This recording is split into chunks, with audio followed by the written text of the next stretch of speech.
A prova ele disse que vai. Vocês estão me ouvindo? Sim. Aí ele chegou. A prova ele falou assim que ele vai pegar, vai corrigir os exercícios no dia da prova, vai dar a prova pra gente. Bom, E a gente chegou vai aí ter até a grandão. quarta-feira dessa mesma semana. Ele vai dar a prova sábado, a gente vai ter domingo, segunda, terça, enviar para ele na quarta. Da mesma forma, a gente vai escrever somente as respostas da prova e enviar para ele. Por e-mail também. Então, a prova vai ser dia 18, a gente vai ter até a quarta-feira para enviar para ele, é isso? Isso mesmo.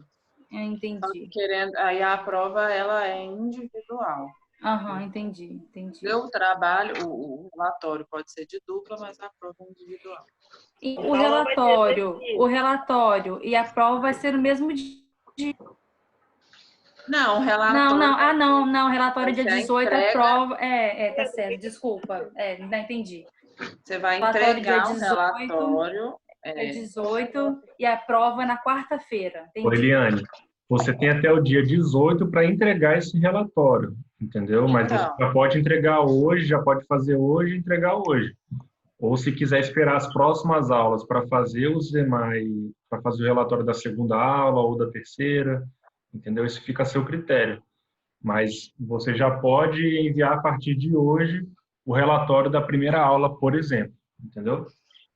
Ah, mas então vamos supor, se eu escolher essa primeira aula, eu já posso fazer o relatório dela e enviar. Agora, se eu quiser fazer das outras aulas, eu entrego até dia 18, é isso? Isso. Entendemos, professor. Mais alguma dúvida? Eu vi que vocês estavam se movimentando aqui quando eu cheguei. Tá travando. Vocês querem perguntar alguma coisa? Não, é só mesmo para desencargo de consciência em relação à prova. A prova o senhor vai aplicar dia 18 e teremos para entregar para o senhor até quarta-feira. A prova, sim.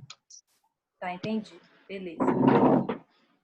Eu perdi essa parte. O relatório eu posso entregar até dia 18, às 22 horas, não é isso? Uhum. Isso mesmo. Beleza. Ok, professor. Essas aulas vão estar disponíveis no YouTube, professor? As aulas, sim. Essas aulas estão sendo gravadas. Ah, tá. A Eliane mandou mensagem aqui no chat, está travando muito, ficando mudo. Está travando aí para vocês? Eu estou escutando normal. Para mim não tá, Tá não, travando professor. um pouco, Tá sim. tranquilo. Tá, Para mim, não. Tem hora que dá umas travadinhas mesmo. No YouTube? Tem hora que dá umas travadinhas mesmo, mas se vocês não entenderem alguma coisa que a gente está falando, que eu estiver falando, vocês podem me interromper, que eu repito, tá bom? Que às vezes dá umas travadinhas no negócio mesmo. Tá bom? Ok. Então, gente, voltando aqui à aula, né? Aqui, outros professores, eles não davam aula até meio-dia, não? Não, era até 11 horas. Não, até às 11 e às vezes até às 9. Nossa. Tem dias que começava às 9 e terminava às 11. Eu posso fazer até às 11 também, fica melhor para mim também. Não impacta na aula de vocês. É melhor, professor, se o senhor puder fazer isso até às 11, é melhor pra gente. Uhum. Então tá. Então, o principal método de rastreio, então, né, como eu falei, é o Papa Nicolau, né, é o exame citopatológico para identificar células precursoras do colo do útero.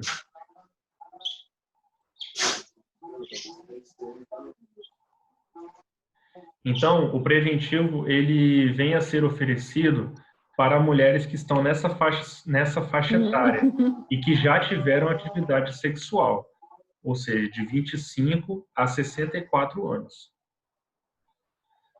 A priorização dessa faixa, ela tem como público-alvo porque é onde tem a maior incidência de lesões e que podem ser tratadas efetivamente sem evoluir para um câncer mais de um estágio maior.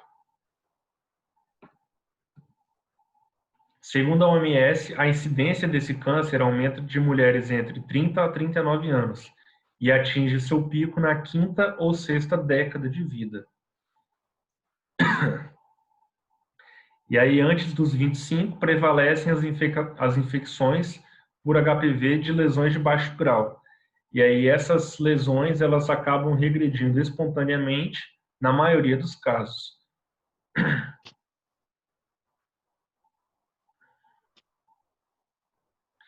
Após os 65, por outro lado, se a mulher tiver feito todos os seus exames preventivos regulares, com resultados normais, o risco desse desenvolvimento do câncer, ele é muito reduzido, dada a sua lenta evolução. Beleza?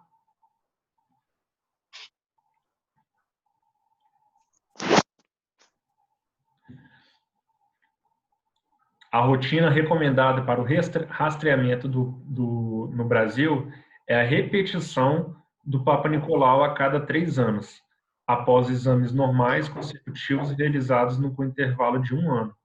Então, assim, é aquilo que eu falei, isso aqui são dados do INCA, né, do Instituto Nacional do Câncer.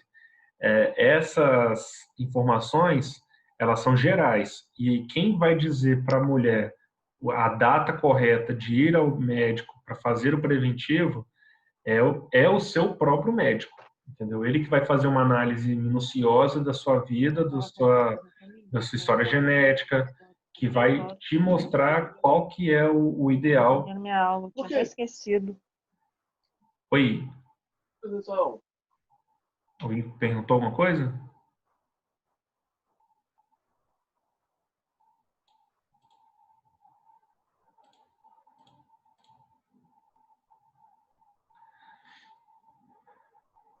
Então, a periodicidade de 3 anos tem como base a recomendação da OMS e as diretrizes da maioria dos países como principal forma de rastreamento organizado. Tais diretrizes justificam-se pela ausência e evidências de que o rastreamento anual seja significativamente mais efetivo do que o intervalo de 3 em 3 anos. Então, o rastreamento de mulheres portadoras do HIV, por exemplo, elas constituem uma situação especial, pois elas têm uma vulnerabilidade maior para lesões precursoras. Então, vocês imaginem o quê? Que para pacientes que são portadoras do HIV, essa periodicidade ela deve ser revista com um pouco mais de frequência. Então, o exame deve ser realizado logo após o início da atividade sexual, com uma periodicidade anual de 2 exames normais consecutivos. Então, observem como que é maior o intervalo, né, para pacientes HIV positivo. Por outro lado, não devem ser inclusas no rastreamento mulheres sem histórico de atividade sexual, submetidas à esterectomia, por total ou outras razões que não o câncer de colo de útero. Claro, né, gente? Se o câncer de colo de útero ele precisa obrigatoriamente de ter o contato pelo HPV e o HPV ele faz por contato sexual, se a mulher não fez nenhum ato sexual durante a sua vida, ela não teve o contato com HPV e, consequentemente, ela não tem uma chance real de contrair e desenvolver o câncer de colo de útero. Concorda? O que é histerectomia? Histerectomia é a retirada do útero. Ah, tá. Então, se a mulher não tem o útero ou o colo do útero, não tem por que ela também fazer o preventivo. Uma vez que ela não tem ela não tem da onde ela ter câncer. Professor, aqui, eu percebi que, igual, por exemplo, a mulher faz o preventivo, aí tem 2 tipos de exame, que é o citolic e o COLD. Uhum. Qual a diferença desses 2 tipos que faz o preventivo de exame? Uhum. Esse eu abordo esse assunto no final da 4ª aula, mas já te respondendo, é o mesmo exame, entendeu? A diferença é que o Citolic, ele é um exame mais moderno, ele é um exame mais novo, só que ele ainda não tem não é tão utilizado nos consultórios, ele ainda está em fase de expansão, entendeu? Mas a coleta dele é feita de uma maneira muito menos indolor, muito mais rápida, e a qualidade do exame ele fica muito maior comparado ao preventivo convencional. Entendeu? Essas seriam as principais diferenças. As garrafas você pode fazer o quê? Oi? Não entendi. Acho que é alguém que está falando aí. Uma criança. Quem que perguntou? Eu não consegui pegar. Foi eu que perguntei, Joyce. Ah, Joyce. Entendeu, Joyce? Entendi, sim. Então, existem vários pontos positivos para esse exame, né? Só que aí tem ainda uma questão muito complicada, que é a relação de pagamento de planos, de pagamento do valor do exame. Porque os planos, né, isso que é muito o que tem acontecido, né? Os planos, o custo desse exame ele é maior. Então, o repasse desse exame ele também deveria ter um valor diferente.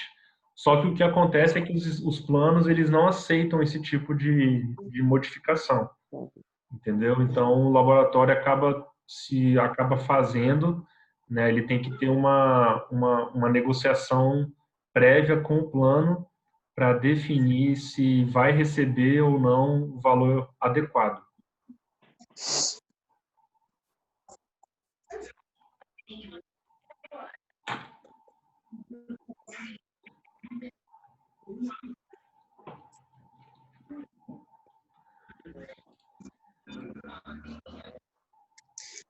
Pode tirar meu áudio, professor, do J4? O áudio do J4. Achei você. Pronto. Está sem áudio. Então, gente, é importante destacar que a priorização nessa faixa etária, ela não significa a impossibilidade da oferta do exame para as mulheres mais jovens ou mais velhas. É porque essa faixa etária de 25 a 64 é a faixa etária onde tem a maior incidência do câncer de colo de útero. Entendeu?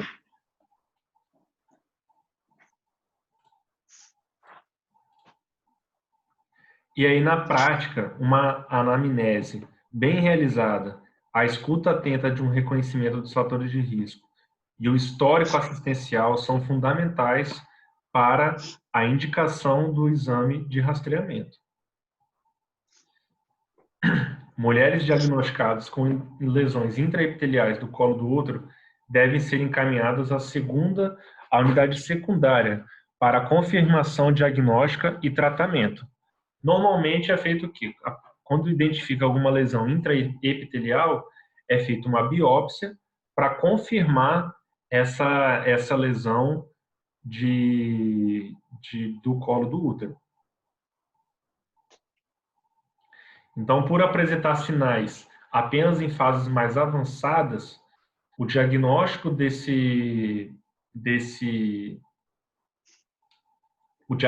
do colo do útero ele é difícil, né? Porque a mulher ela vai desenvolvendo câncer sem sentir nada, entendeu? E quando ela começa a ter algum corrimento, algum sangramento, alguma queixa, é sinal de que esse câncer ele já está num estágio mais evoluído. E aí, automaticamente, essa chance de tratamento, o tratamento ele é mais difícil, ele é mais doloroso para a mulher e pode ter mais complicações, né, a partir daí. Então, o tratamento ele varia para cada caso e deve ser sempre orientado por um médico. E entre os tratamentos para o câncer de colo do útero estão a cirurgia, quimioterapia, radioterapia. Isso varia muito de acordo com a evolução e idade da mulher, tipo de qualidade de vida que ela tem. E o tipo de tratamento também vai depender do estágio da evolução da doença. Tamanho do tumor, fatores pessoais, a idade da paciente, se ela deseja ter filhos. Então, são todos fatores que devem ser levados em consideração no momento do tratamento. Esses dados comprovam que o exame do Papa Nicolau ele ainda é a estratégia mais eficaz na detecção do câncer de colo e seus precursores, não existindo ainda nenhum tipo de teste superior para erradicar o câncer de colo cervical. Segundo a OMS, com a cobertura de pelo menos 80% da população, é possível reduzir, em média, até 90% dessa incidência de câncer de colo invasivo. Então, observem aí a importância desse trabalho bem feito, né? Porém, apesar do grande sucesso, a importância clínica do teste Papa Nicolau ele ainda não é um procedimento aplicado rotineiramente. Isso é muito mais agravante em países em desenvolvimento. Então, em termos globais, a maioria dos casos ocorre ainda em áreas em desenvolvimento, né? Países desenvolvidos têm uma chance menor, né? Essa estratégia de rastreamento do câncer em países desenvolvidos ela é superior. Quase de 9 a cada 10 óbitos do câncer ocorrem em regiões menos desenvolvidas.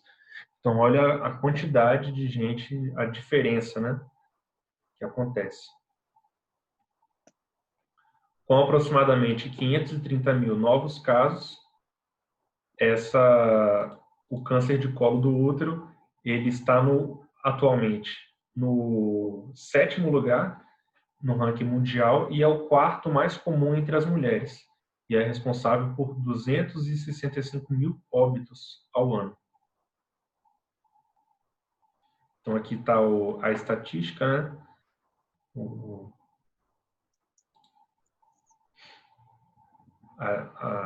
O ranking dos cânceres, câncer de mama, intestino, pulmão, e por 4º é o colo de útero, para vocês se localizarem com relação ao câncer de colo.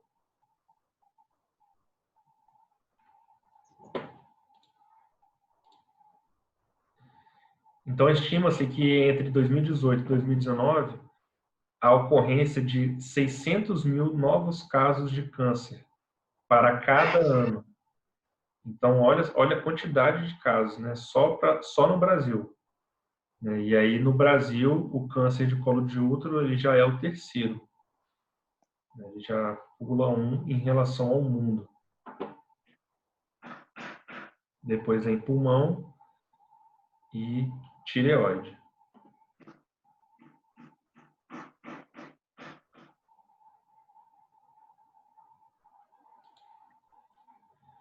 Então, aqui, né, uma imagem com a distribuição proporcional dos 10 tipos de câncer para 2018. Isso por sexo também. Então, aqui está o câncer de colo de útero, né, 8,1 em 3º para mulheres. E aí, para homens, o principal é o câncer de próstata, seguido de traqueia, bronco e pulmão, cólon e reto, estômago e por aí vai. Já nas mulheres é a mama, o cólon e reto, colo do útero, e depois vem a traqueia, bronco e pulmão. Então, a diferençazinha aí de faixa etária, de sexo, perdão. Em 2016, ocorreram 5.847 óbitos por essa neoplasia, representando uma taxa de mortalidade ajustada para a população mundial, de 4,7 óbitos para cada 100 mil mulheres.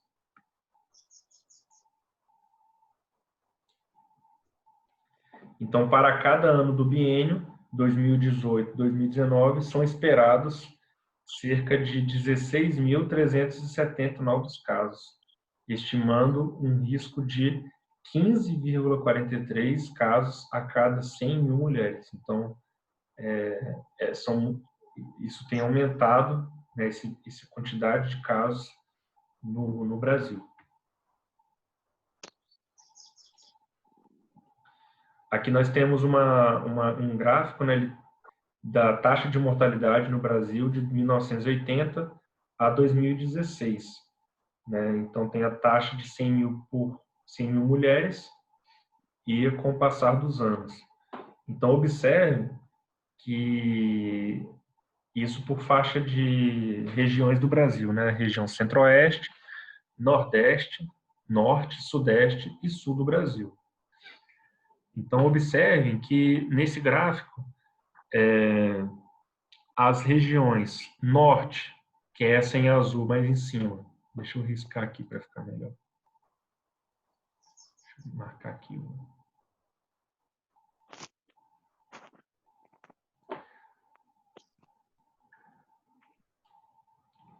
Observem aqui que essa linha aqui em azul, olha a região norte, como que ela está se elevando com o passar do tempo. Né? Já a região nordeste, que era em vermelho, ela estava no último, né? E acaba no final do ano, no final dos anos, com o passar dos anos, ela acaba se tornando a segunda maior. E aí depois vem Centro-Oeste, Sul e Sudeste do Brasil. Então, observem que aquilo que a gente comentou agora há pouco são as áreas mais consideradas em desenvolvimento, até no Brasil, isso também é evidente. Por quê? Porque as regiões Norte, Centro-Oeste e Nordeste são regiões consideradas menos desenvolvidas. Já a região Sudeste e Sul do Brasil, elas estão mais embaixo do gráfico. São regiões mais ricas. Então, a incidência de câncer de colo de útero, ela é menor do que das outras demais regiões. Gente, alguma dúvida? Querem perguntar alguma coisa?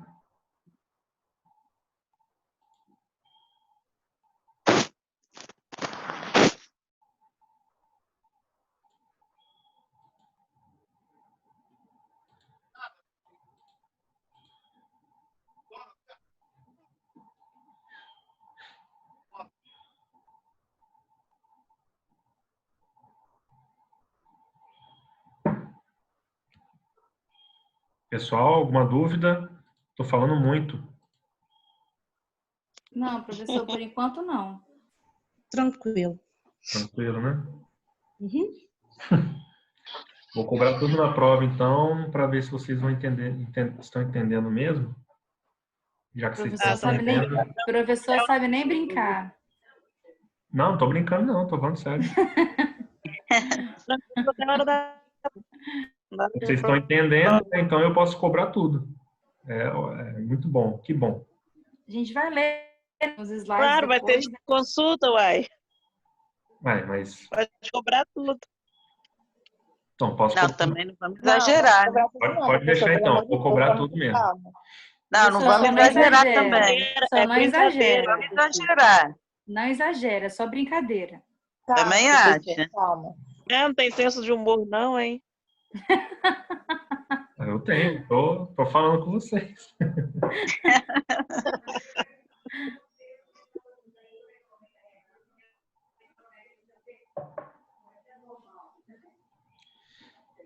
Dar uma notícia para vocês. O professor de vocês, ele acabou sendo contaminado por Covid.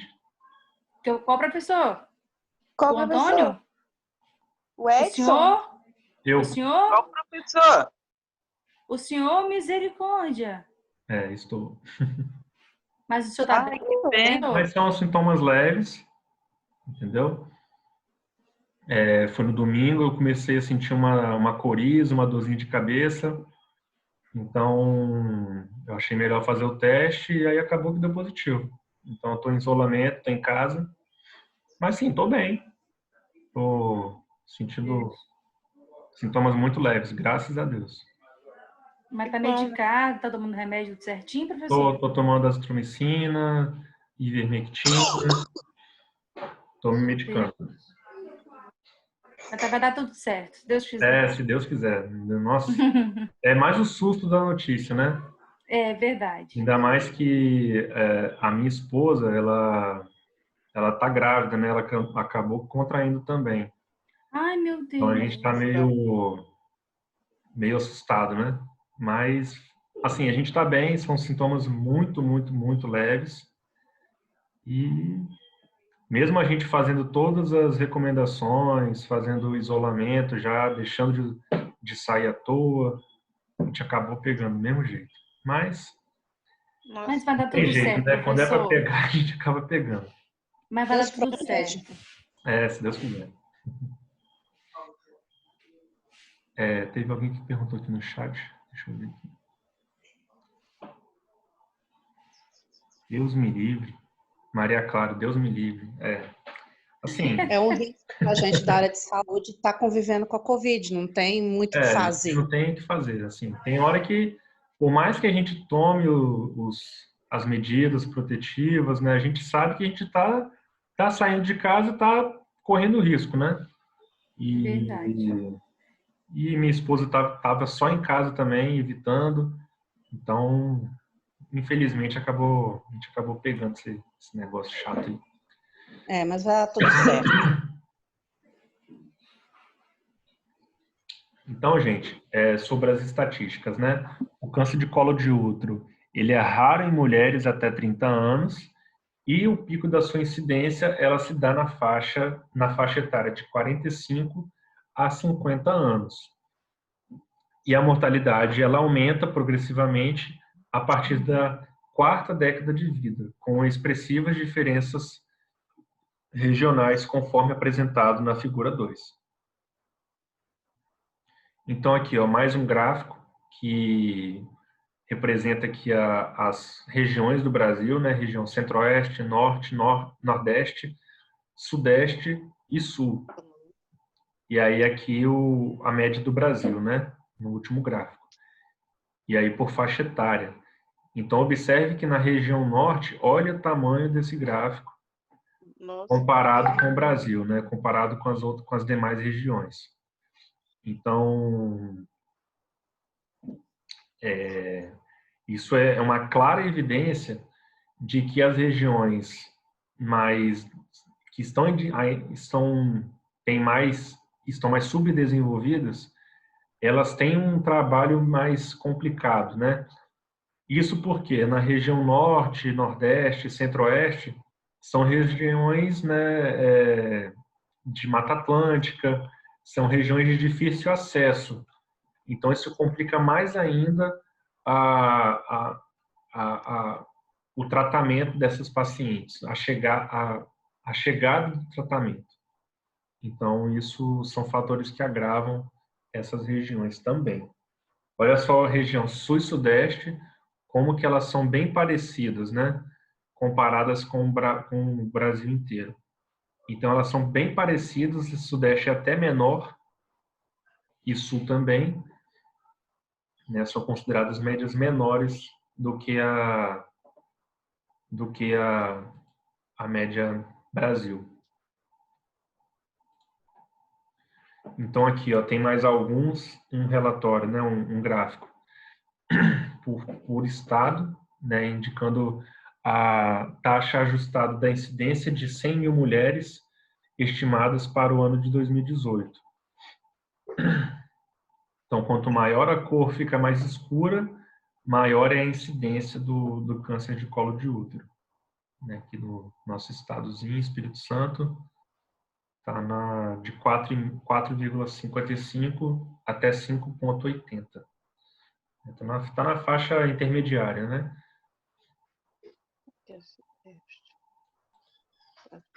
Então, aqui, ó, a estimativa para 2018, para o número de novos casos de câncer de colo no estado. Então, Espírito Santo, aqui tem o câncer de próstata, liderando com 1.500. Depois é câncer de mama, colo e reto, e por aqui está o colo do útero. Isso no estado do Espírito Santo, né? Cerca de 250 novos casos.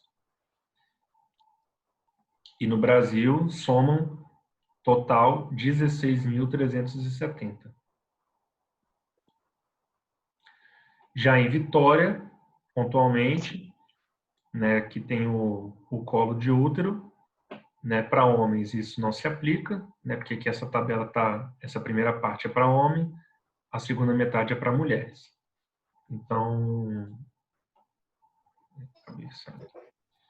Então tá aqui o colo de útero para os estados, né, e para as capitais, né, 9,96 e uma taxa ajustada de 7,97.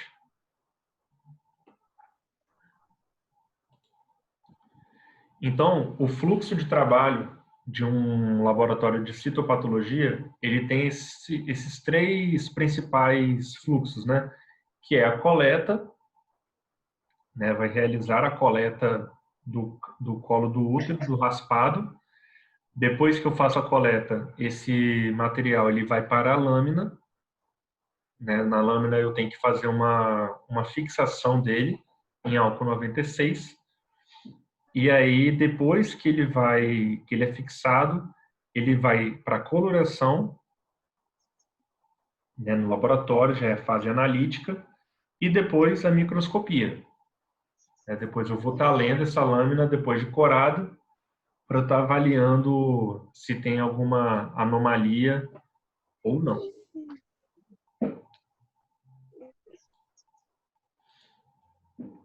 Entenderam aqui, gente?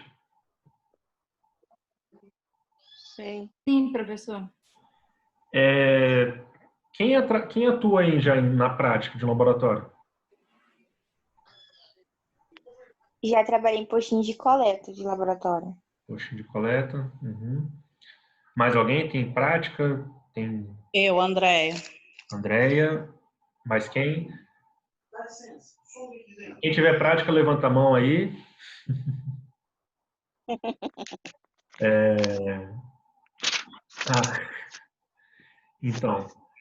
Então, para quem atua na área técnica, quem atua na prática, me responde aí uma pergunta.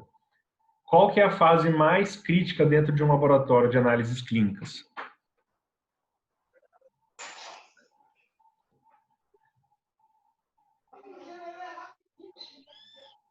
Quem sabe?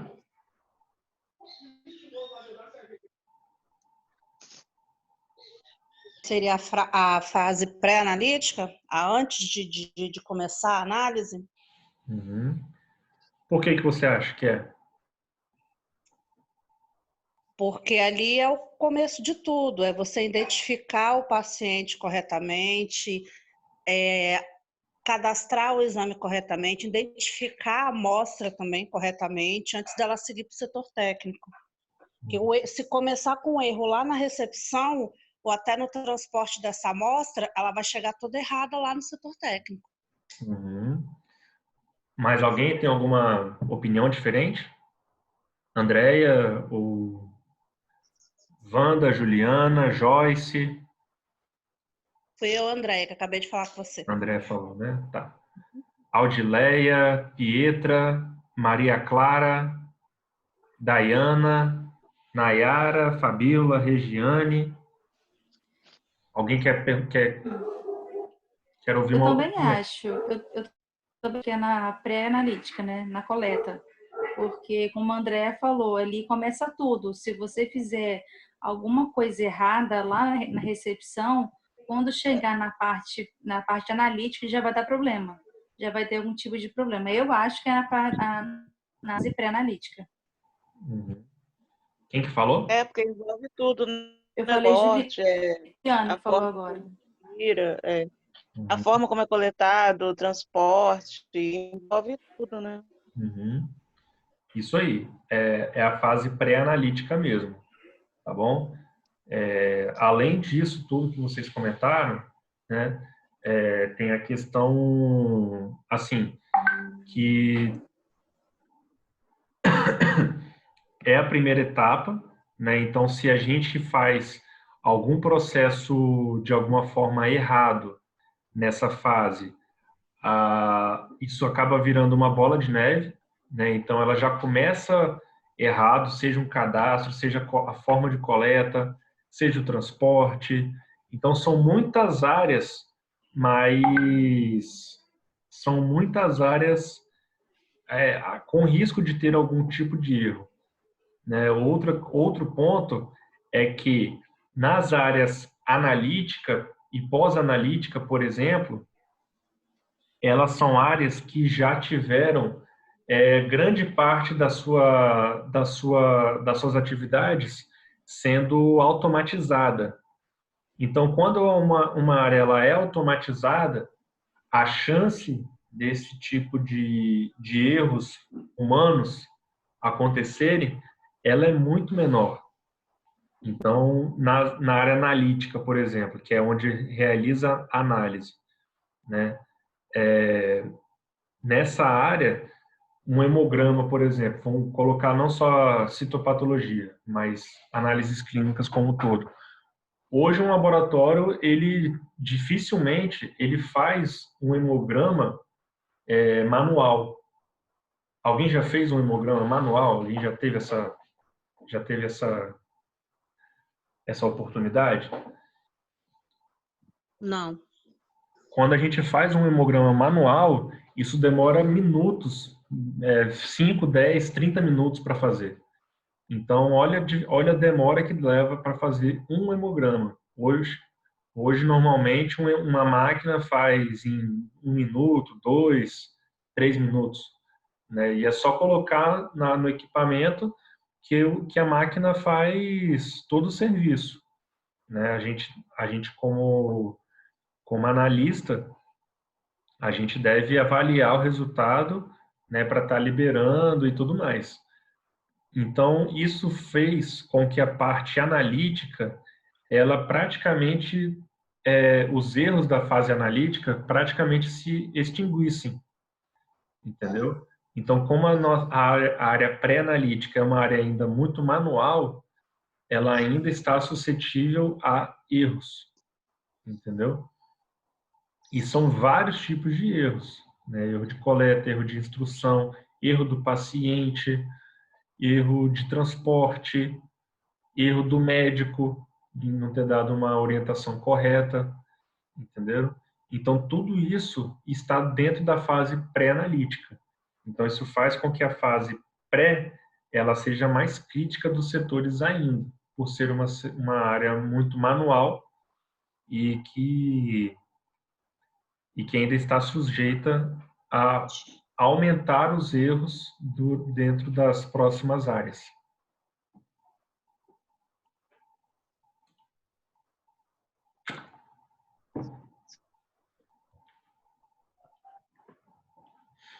Já a fase pós-analítica, ela também tem uma quantidade mínima de erros. Por quê? Alguém sabe me dizer por quê da fase pós?